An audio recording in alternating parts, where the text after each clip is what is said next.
Hello, hello. How's everybody today? Hi, You ladies look beautiful. Thank you for coming today, Mickey G and Jennifer. thank you for You're having welcome. me.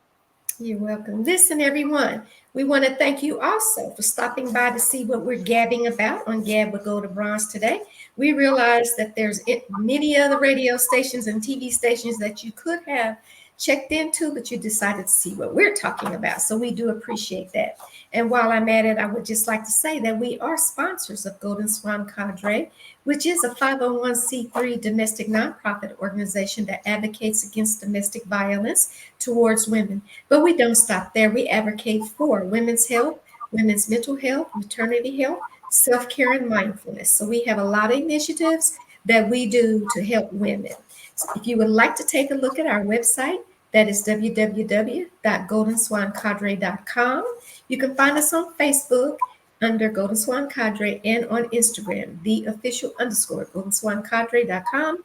And you can dig deep into your hearts if you like. We surely would like for you to and donate to our cause. But you can go to those places to find out what we're all about. Anything from $1 on up. We hope that you would give us more than $1, but $1 adds up to hundreds. So we'll take those too, and we appreciate it very much. That being said, I want to let you know we have a wonderful, wonderful lady with us today. Her name is Jennifer Bradley, and she is an advocate and founder and dual certified nurse practitioner in both family and psychiatric care.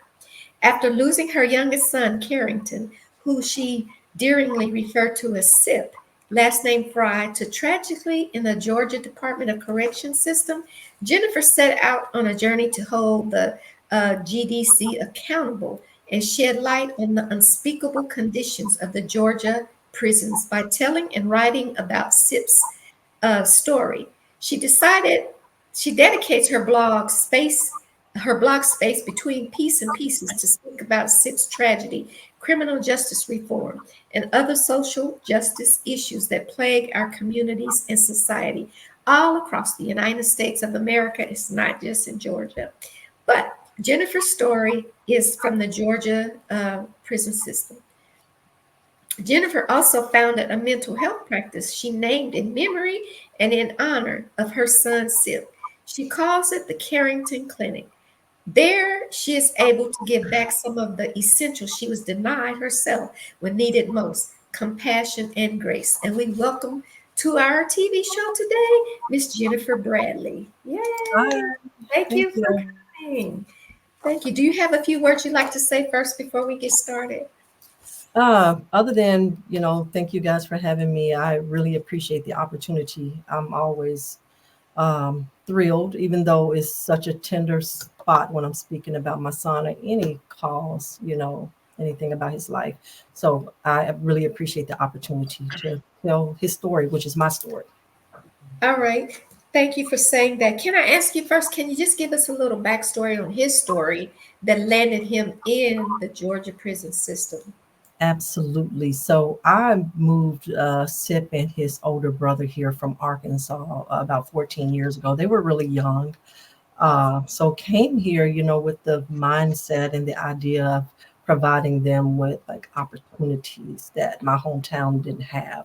Just to see Black people in a different space and, for them to have, that as an example. Well, so things didn't work out as planned. Moving to this neighborhood, town was predominantly white. There were some Blacks, but predominantly white. Got a lot of slack from the neighbors. If we got something new, it was always seemed like it was um, put off as like drug money, like drug money or something like that. My kids were involved in drug. Well, I know I worked hard. I worked 2 jobs to give my kids the lifestyle and stuff like that. So didn't work out as planned.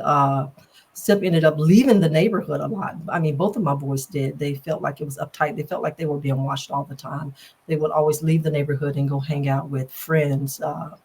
And I don't want to say got with the wrong crowd because I never want to like give an indication that my boys were better than or anything like that. But I should say they all got together and just made some unfavorable decisions together. He would skip school, and this was a kid who was he was an honor student, gifted and talented all of his life. Came here, was even placed in honors classes right away.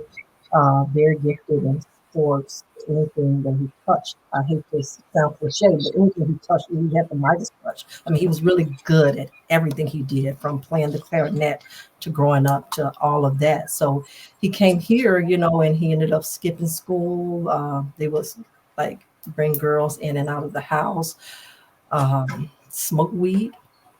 They thought they wanted to be rappers and stuff like that. So I did like a home studio, not an expensive studio, but something I kind of just made in the closet for them. So they would have a lot of kids over all the time. Well, one of the girls from another group of guys started going with one of his friends, and that kind of started like some rivalry type stuff back and forth. She went back and said, "Hey, this group is better than your group." Told the other guys that. So jealousy and all of this stuff kicked in. So he started battling back and forth. He and his brothers and their friends, and these other two brothers and their friends, they started fighting back and forth. It was always something, and I thought that they were being kids and it would eventually die down. Well, it kind of hit ahead around September of 2013 in an apartment complex. Um, got into it with these boys again, and one of his friends drove up with his brother. The friend had a gun. Carrington left the basketball court. They're following him to the car. Instead of them driving off in the car, Carrington shoots the gun, and one of the boys get hit in the foot. Nobody died. No serious injuries ensued after that. But the state of Georgia, I guess they felt like they had enough run-ins. There wasn't even arrested. All right, Jennifer, hold your thought, and we will have to take a break. We'll be right back. All right, thank you everyone for rejoining us. Okay, Jennifer, as you were saying.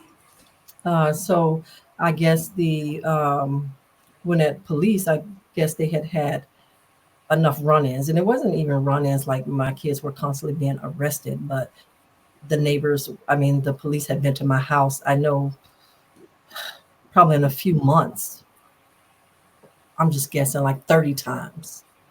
Wow, Yes, Jennifer. it was definitely harassment. It felt really like harassment. And the reason why I say that, because it was always, it didn't have any weight. Like when they came out, they couldn't really give a definite reason. They would say stuff like, "Oh, they said your music is too loud." Okay, well, at that time, we did not have an apparatus that was loud enough to play for the neighbors to hear. We didn't have like this system or this, or they would say too many people. They said too many people are in the yard. So it was always little stuff like that. So anyway, so Carrington shoots the gun, hits this kid in the foot, and they arrest him. He was barely 17 at the time. Go to court. He sits in a county jail for um, about 2 years before he even went to court. What? Yeah, before he even went to court, they would not give him a bond. They said, For shooting someone in the foot? yeah. And they say they charged him with all the kids out there. They said, "Oh, well, he could have hit any of the kids." So they gave him all these aggravated assault charges for all the kids, and then they wouldn't give him a bond because they said, "Oh, he's a threat to his community and he's a flight risk." I mean, a barely 17-year-old kid, but and you look back, George Zimmerman was given a bond. Yes. You know, Derek Chauvin was given a bond. But Yes. my 17-year-old black baby was denied Yes. bond because you felt like he was a flight risk and a threat to his community. Okay, so they didn't give him a bond. We couldn't do anything about that, although I knew that it was very unjust. Went to court, stood there pleading, with Judge Hamill to, not make an example of my son. Like, give him a chance. Like, he didn't do anything for you to like throw him away or push him to the point of no return.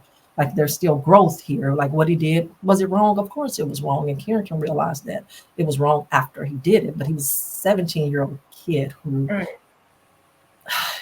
still at an impressionable age. So No, so he ended up giving him 10 years, but they knocked off 2 years for serving in the county jail, so which left 8, but they said for him to do 6. But then they knocked on his 10-year parole sentence if he didn't. So altogether, like the Georgia Department of Corrections or the state of Georgia tied his life up, for 20 years. So he went there and 20 years is the time they gave him with parole. So with they gave parole. him 10, 2 years to serve. I mean, 2 years off for county jail, but then to serve 6 of the 8 left. But then Okay. it's 10 years for parole. So Yes. life tied up for like 20 years Yeah. for someone who wasn't killed, someone who didn't wake up and commit a random act of crime, someone who didn't commit a rape, or molestation or anything like that. So that's what they felt like he deserved. So it was a minor injury. He shot someone in the foot. He didn't have any priors, did he? No. Nothing. He was 17-year-old, a minor, and they attached 20 years to his life, Yes. including parole and time. Yes. Wow. They Yes. just made an example of him, as you said. That's what that was. And plus, he was being antagonized. He was not the antagonizer. He Absolutely. was being antagonized. It wasn't a So, random act. It wasn't he didn't wake up to try to kill anybody or do anything like that. So no lives were altered through this. Nobody was seriously injured or well, Wow. he went to prison and served all what that time. happened? What happened to the boy that was antagonizing him? Nothing. He walked It away. was actually it was two brothers. It was a group of boys. So Carrington ended up counter pressing charges. They did a little time in jail, but nowhere near the time that my son got. Right. Were you going to ask another question, Mickey, before? Yeah, I'm curious. What was the reason, or did they give you a reason as to how much time or the amount of punishment they gave Carrington as opposed to the other ones? Was it because he was the shooter? What what was the gravity of this crime that caused him to throw the book and the whole house at him? They didn't really give a reason. I just kind of summed it up to, like I said, the police had been at our house so many times for these frivolous crimes. They would take pictures of my kids. They knew them, and before that they didn't have a record. Yeah, like little run-ins, but it was nothing like that he was a kid they could even count as a record. So like they viewed it as a first time offender type of thing. I mean, there was really not an excuse besides just being unforgiving of his mistakes because of who he was and because they couldn't identify with his skin color. I mean, That's really unfortunate. When I first moved here to Texas, now I know, is Arkansas considered the South? I never really desired to live in it. I was always afraid because of reasons like that. And I won't name the city, but when I moved from California to a city in the North Texas area, I had a neighbor that was always calling the police on my 4 and 5 year old daughters. 4 and 5, right? They wow. could be playing in the yard. She called the police once they're in the tree, which was on her side of the driveway. Now, the tree was on the left side of the driveway, which is considered the city property, but it was in front of her house. And it infuriated me, and she would do stuff like that. And at the time, I was married, and I told my husband, "You got to get me out of this city because I'm gonna go to jail." Yeah, I'm like, this woman is calling the police on 4 and 5 year old girls. Like, are they really a threat to her? exactly. She was white, That's crazy. of My, course, but you know, I never lived here before, and I just was afraid to move south because of the stories that you hear about it that are really other people's reality, like yours, right? it is. But I couldn't imagine a grown woman calling the police on a 4 year old and a 5 year old I mean, that's playing absurd. in the tree on her property. So Absurd. I know you're talking the real stuff here. Yeah, my mom would beg me to move. Like she was so afraid. Even like my coworkers and stuff, like that's scary. Like you need to move, but like how feasible? How easy is it for someone to pack up and move? A single parent with two boys. I had just bought that home. It's just not easy to like come up with this money and pack up and move. For the average black family. All right, hold your thoughts. We will be right back.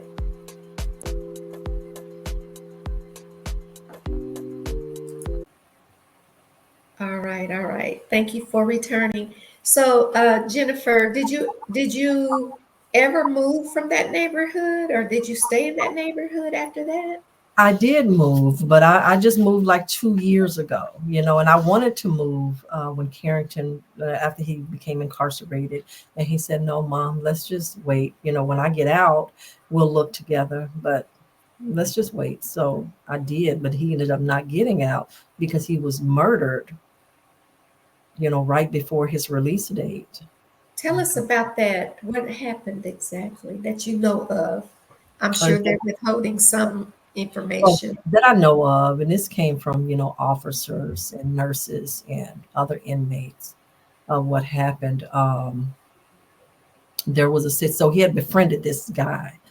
I didn't know the guy, but they said that I had spoken to the guy or spoken to his parents at maybe some point. That's what the other um, incarcerated, people said that because Carrington would often he would call me and he would say stuff like, "Hey mom, we're on lockdown. Will you text this number and let their family know that they're okay?" Or, "Hey mom, can you put some money on the books? I'm gonna like give somebody some extra, or can you put extra on the books?" Or he'd always say stuff, or, "Hey mom, somebody's going to call at this time. It's not going to be me. They don't have money. They just need to speak to their family." And I would always do it because I would want the same thing if I was in an unfortunate situation and I needed my son to get a message to me, or I needed to know that he was okay. So I never turned him down. Sometimes it would become a little annoying, because he always knew that I would, or he felt like that I could do it. So he would always, like, my mom would call him, let my mom, talk to my mom. So there's like, you had spoken to him, before, or you had sent messages to his family. Well, anyway, so he befriended this guy, and from what they all tell me, that it was some jealousy, involved with the guy.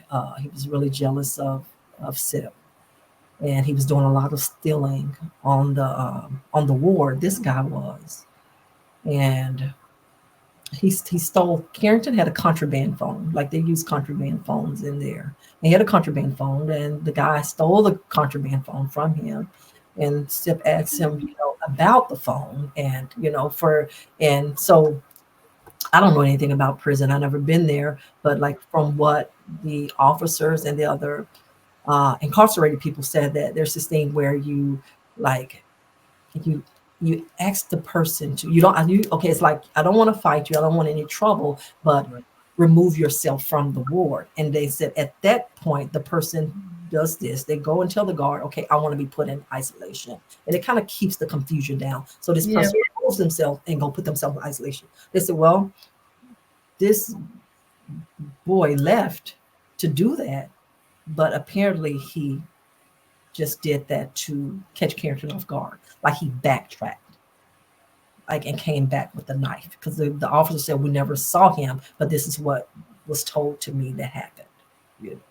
So he backtracked and caught Carrington off guard. They said Carrington was trying to run to get away from him, but it was He happens. killed. So the guy he befriended killed him.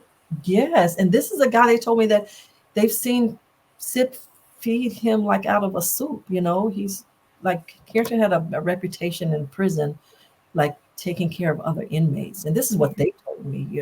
This is, I knew what kind of heart he was. I knew the kid that I raised. He was like this before prison, but they said that he was known to like do a lot for other inmates. So That's hard. this individual went to solitary confinement. He went to isolation He and came didn't go. back. No, he He did never went. not.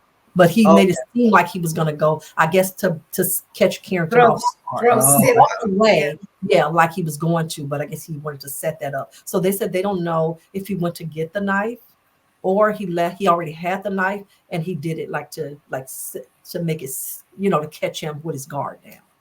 right. Were they cellmates? They were not, they were bunkmates, but they weren't in the same cell. So they were in an open dorm. So they were like in a dorm mates. Okay. So open dorm. So Sip, saw him with the knife, was like running backward, they said, trying to get away, and he ended up getting him in the neck and in the Oh chest. my God. He And so, meant to kill him oh, he definitely did. He definitely meant to kill him. in the neck. What happened to him? Did he get his justice? Did they? No, they moved him to like the maximum security prison, and we're still awaiting a court date. So I'm in contact with the DA's office about that. You know. Yeah, don't give up don't let off the gas pedal Oh, with that. absolutely not. Yeah, absolutely not. Yeah, That's terrible. it is. How So long he ago stayed was this? there. This is in 2020. And the thing is, like he laid on the floor, like the officer, it was only one officer monitoring like two dorms of 188 prisoners. So there's nothing that she could do with that whole situation. She was outnumbered. I guess maybe she was scared, but why she didn't let him through the sally port, I don't know. She let him through the two doors. And the sally port is a space in between two doors in the prison. Yeah. You have a security door here, then you have this space, and you have another security door. So finally, after pleading with her, like the other inmates, she finally let him in, but he sat in this space waiting for help, and he laid there for over a half an hour, maybe like 40 minutes Before anybody came to help him. Oh before my they even God. came. And when they called me, the nurses, they called me and said that, well, they didn't say this initially, but then they called me because their conscience was bothering them and said that the reason why it took so long, when they got to the gate, they couldn't get in because the officer that's supposed to be at the gate monitoring it was not there. And they didn't have a master key because Warden Perry at the time knew the guy who worked there previously took the master key home, and they had been telling him, hey, you need to get a master key They because all need to be fired. they all are Yeah, I'm gonna culpable. say it. They all need to be They fired. do. They all are culpable in this thing, but there was no accountability in it. He was in there getting a haircut while my son is in there on the floor, struggling to breathe, bleeding out, awaiting like these people to come and like give him some assistance. And she even told me that it was an extended period of time before they could get to him. So they saw him on the camera in that space, No, but they they couldn't get couldn't. in. They couldn't see him on the camera. Okay, so how did I Wow. might be missing something? How did they know he was in that space? Did he leave from one space and didn't make it to the other side of? No, I mean because this is where he died at in this Right, Sally Port. He died in the Sally Port. right. Okay, so they're trying to get to the dorm to get to him. The Sally Port is inside the dorm. Okay. They just And didn't so get they couldn't get to him because they couldn't get through the gate that led up because the officer that was supposed to have been there, God knows where he was. I don't know. And they didn't have the master key to get through. So when somebody finally did come up and let him in, they said an extended period of time. And I asked her, was it 30 minutes? She said probably over. So maybe 40 minutes. Okay, And when we'll they be right got to, back. All right, all right. Thank you for rejoining us. So go ahead, Jennifer. Continue with what you were saying um, there. so when they finally did get back there, that officer showed up. Well, I mean, he had been back there for, I mean, she didn't even know that a lot of the inmates said that, or prisoners said that it was well over 30 minutes. She said she didn't know, but it was definitely an extended period of time that he laid back there. She said probably over 30 minutes, but That's egregious, really, it is. for the warden to know someone's going home with the key. Anything could pop off in a prison at any time, and he's at home with the key. And that's just crazy. That Is this, it shows, I don't know, a lack of care, regard for human life. right. Getting really emotional now, but Are you okay? I was about to ask if you're okay, and I'm really, really sorry that this happened to Yes. you. From the bottom of my heart, I've been following you for a while. We have a mutual. My little god niece is your friend, Tabitha Gamble. So I've been following you for a while, and I kind of knew a little bit of the backstory. I cannot imagine losing a child, regardless. So my heart goes out to you yeah, for that. Uh, you know, I just can't. That's something that we can't sit here and say we know how you feel absolutely. because we don't want to know and we don't know. And so I'm kind of getting emotional Also, I'm Yeah. sorry. Yeah. No. You know, Vicky, you the have a three of question? the three of us are all mothers, and Yeah, just the thought of that and something that was so senseless didn't have to happen. All the way back to all the complaints from, I guess, the neighbors to the police coming all the time. Those things didn't have to happen, and that baby didn't have to end up in prison as a child for shooting someone in the foot when, as you said, other people got a slap on the wrist or got some bond, and your baby had to go to prison right. for someone to do that to him. It's just unthinkable that Oh, someone would treat a human. That's someone's child. That's someone's child. That's someone's Yeah. brother. They yes, don't think about that. They just assign them a number and let the chips fall where they may, and that's just so unfair. it So is. I It is. also give you my deepest condolences. That is just heartbreaking. Thank you. Could not imagine. Because he was Well, very. Jennifer, have you been in touch with anybody recently about it's just the judicial system takes forever. I understand, but Mhm. I would not take my gas off the pedal with that. And I know you're not, but I just have no words. Let's talk about the Carrington Clinic. And they didn't even call me. Let me add that. They didn't even call me and inform me that SIP was gone. You know, I was working that day and going on about my day like it was a normal day. And I got a call from one of his friends in prison who said, well, actually, it was the call didn't come from him directly. It came from my niece, whom he had called on a three-way, like he was trying to find like family and ran across her number. She called me. She said, "Hey," said, "I got one of Sip's friends on the other end," and her voice didn't sound the same, but I just said, "Oh, okay." So he got on the phone. He said, "Ma'am," he said, "This is." I'm not going to call his name, but he said, "I'm a friend of Sip, and I know that nobody should be calling me other than him because he Right. hadn't given me any information. Because normally he would say, 'Hey, you're going to get a call, mom, about this.' Like I knew that like nobody should be calling me from the prison other than my son. So I started screaming. I said, 'Where is my son?' I started, 'Where's my son?' And he said, 'Damn, call the prison and check on him. He got stabbed and they say he was dead.' Now this is around 9:30, but I found out that my son was killed around 3:30 or 4 o'clock in the afternoon. Wow. So, so you kind of faded out just a little bit.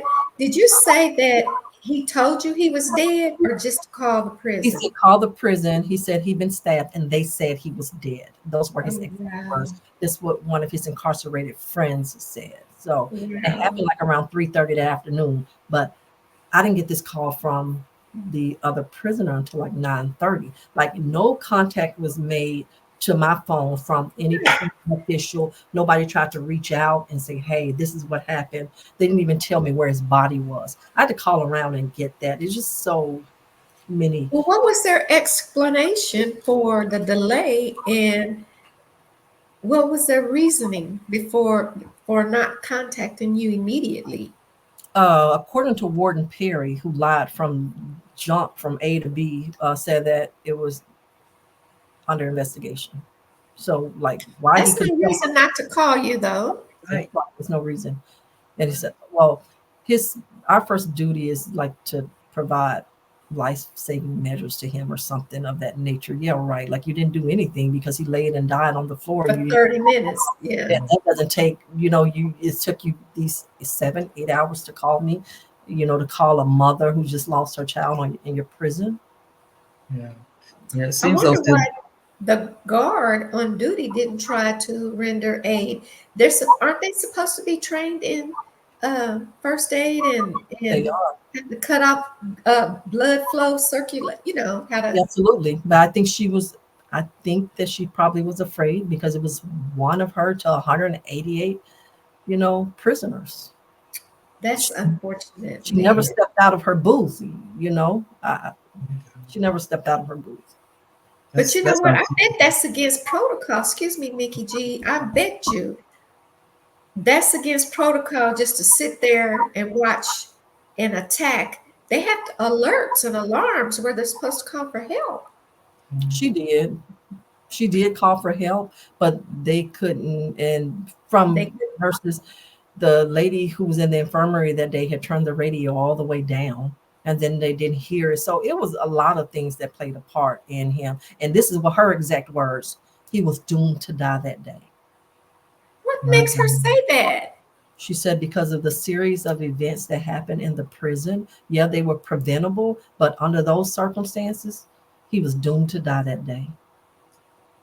That's That some is cold-hearted statement to make. egregious.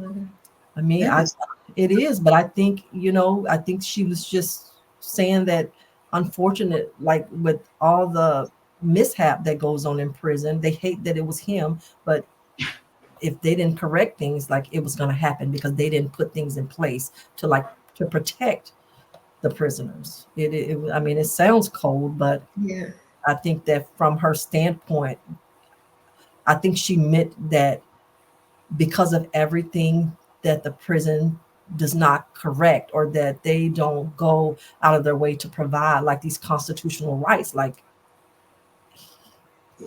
he was doomed to happen. and a lot of people feel like in prison they don't have a constitutional right, unfortunately. We'll be right back. All right, thank you for returning. So, Mickey, go ahead and ask your question, and then I want to talk about her clinic.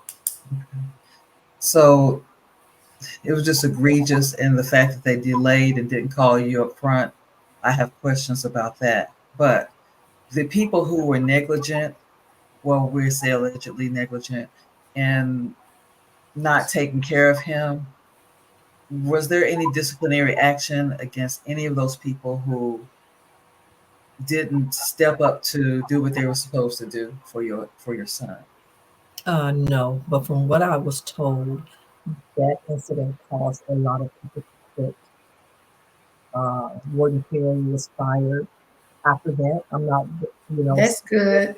directly related to my son. I'm sure that it was probably a number of things that happened under his watch because my son had been like around that time, probably like the sixth person who was killed in that few month or two, maybe from March to maybe like January, I want to say. So yeah, a lot of people like quit. And I did, surprisingly, I got a lot of um, calls, I guess, off the record. Uh, Yeah, People saying that, like out of the hate that it happened to my son, like even the two that told me what happened, that they never feel the need to reach out to family. But like this situation felt different. Like he felt different because he wasn't involved in things like of that. And so, and that they wow. really do a lot of debriefing. She said it was sad. It was really sad. Like we had to do a lot of debriefing behind it. Yeah, because I'm sure he has some friends there also that, you know, He probably did. had a lot of beef going on in that unit between the two groups. They said that they had to break it up because they were very upset. And like they said, this is the first time like other prisoners wanted to talk about something that happened, but they didn't like live by any type of code of snitching or whatever. They immediately told what happened, and they were very upset and heartbroken. A lot of them in the dorm. Yeah. Okay, wow. So tell us how you were inspired to start Carrington Clinic. Okay, so the Carrington Clinic. I went through a number of names uh, before I even came up with that. I had been wanting to do this for maybe like 5 years, and I kept like putting in a little work, and then I'd go back on it, didn't really know where to begin or how to begin. And talking to Carrington, and he was, because I know that he was going to need a job or something when he get parole. He talked about like getting his CDL and truck driving. And then I thought, well, maybe if I get a clinic or something, you can work for me. We just kind of having some things to in place to try to help him. And so that was like when I really start to put forth the effort and like really get it going. But then I stopped again. And so maybe like a year or two ago, I said, I'm going to really get serious about this. And I started coming up with names. And then I came up with one name, and then it ended up like the website ended up being taken, and so and that's how I ended up with the Carrington Clinic, because I had already started a trucking company in his name called Carrington, Carrington Legacy Trucking. And so I said, well, I'll do something. I won't name the clinic that, since I already did the trucking, but when the name that I went for had already been logged, I had my web guy to come up with like branding for it, and it just felt right. It felt right to be named that. Um, so it's a psychiatric practice. We see kids and adults. And my main goal for just going ahead and like pulling the trigger on it was because a lot of times, especially in psych medicine, you see patients that are really, really like broken. They went through like these divorces, they've lost kids, like I have. Like some of my patients, I just want to like cry and hug them when I talk to them because they're dealing with, grief and stuff like that. But I know as a professional, I can't like just show all of that. But I wanted to like give people a lot of what I was missing when I was Mhm. going through whatever, and that I still go through, because I feel like if me and my kids were shown some compassion or empathy, we might not have gotten to this space. Take a minute if you need it, Jennifer. Take a minute if you need it. Um, we are mothers, like Mickey said, and our audience is as well. So we empathize, and our hearts go out to you. No one should have to go through that, but just you're strong. I watch you uh, and all your achievements. So it's like you're taking that and redirecting that hurt into making his name a legacy I try and to. doing good. Yeah. So you can go ahead and finish. I just Thank wanted you. to give you a minute to gather yourself. So that was my purpose of going ahead and like really getting it going. I wanted to like give to my patients what I was missing when I was like going through whatever that I deal with. So like I said, if I felt like if we were given just a small amount of compassion, things might not have been this way. Yeah. So Agreed. Where is this judge at that Judge just Animal, yeah, did they he's still around, I guess. I'm sure he's living his is life, he and is he still in is he still a judge? I'm sure. I mean, I hadn't looked him up or anything, but I'm sure. I mean, he kind of sounded when I stood there pleading with him. I mean, he just, Didn't care. yeah. I mean, I didn't see. I mean, I kind of weak. I mean, even though I had a lot of family, my mom and everybody was there, his friends and female friends were there, guy friends, all my cousins, my sisters, we were there. It was about at least 15 of us, but I still, felt ostracized. Even though I had all those people there, I still felt ostracized by this judge and prosecutor, and even my own attorney, I might not add. We just kind of felt outnumbered, even though we Yeah. physically outnumbered them. He flexed his power, and I'm sure he does that with a lot of little boys. You know, I bet you anything So he that, made it feel like we didn't belong in Gwinnett County. Pretty much, that's how we yeah, felt. racist mentality. That's too bad. And we know that it's more brown and black people in prison, and they're probably there for because people like him has this racist stuff Mhm. going on deep down in the core of their being, you know. And to him, he thought he did something, Oh, yeah, . definitely. So, what are your hours for your clinic, and where So is it located? And um, Lawrenceville, Georgia, maybe like 30 minutes from like the city of Atlanta. Hours are Monday through Friday, 8 to 6, but then every other Saturday we're open until from eight. No, hours are 9 to 6, Monday through Friday. Sorry, and every other Saturday, 8 to 12. See kids and adults, ages like around 10 on up. Medication management and therapy. So treat a lot of different mental illnesses ranging from depression, anxiety, grief support, mood disorders like bipolar, ADHD, insomnia, sleep disorders. Okay. Do you like where you live You froze. now? You moved to a better place? You kind of froze. You said, Huh? "Do I like where I live?" I think that's what she was saying. Do you like where you live? Oh, Yeah. absolutely. Yes, I do. I even like befriended two of my neighbors. So yes, very welcoming. And it's an old neighborhood. And I like that about it. It's very peaceful. No problems at all with this neighborhood. I feel safe, you know. I don't feel like people are watching me if I get something new or looking at what I drive or none of that. So And how's your other son doing?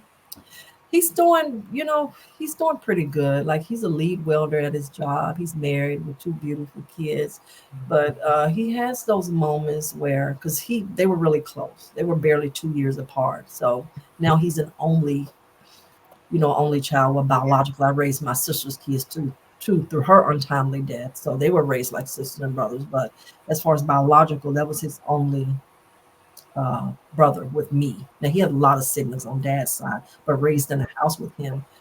So they were close and did everything together. They shared the same friends, and so it was really, really hard for him Okay. for a long Well, time. we'll keep you lifted in prayer. We want to thank you for coming today to share your story with Gab with Golden Bronze. And maybe I'll think of some topic to bring you back that's lighter. We could talk about your clinic specifically and women's mental health if you're open to that. And I thank you for taking the time out to share Thank your you. story. And Thank I hope that people find your clinic and patronize your business. And we'll have Mickey G close us out. And thank you, thank you, thank you, thank you. thank And you guys. keep you in Thanks prayer. so much for having me. You're Uh-huh. welcome. It's an unfortunate conversation, but it needed to happen because there may be multiple people who are going through this very same thing.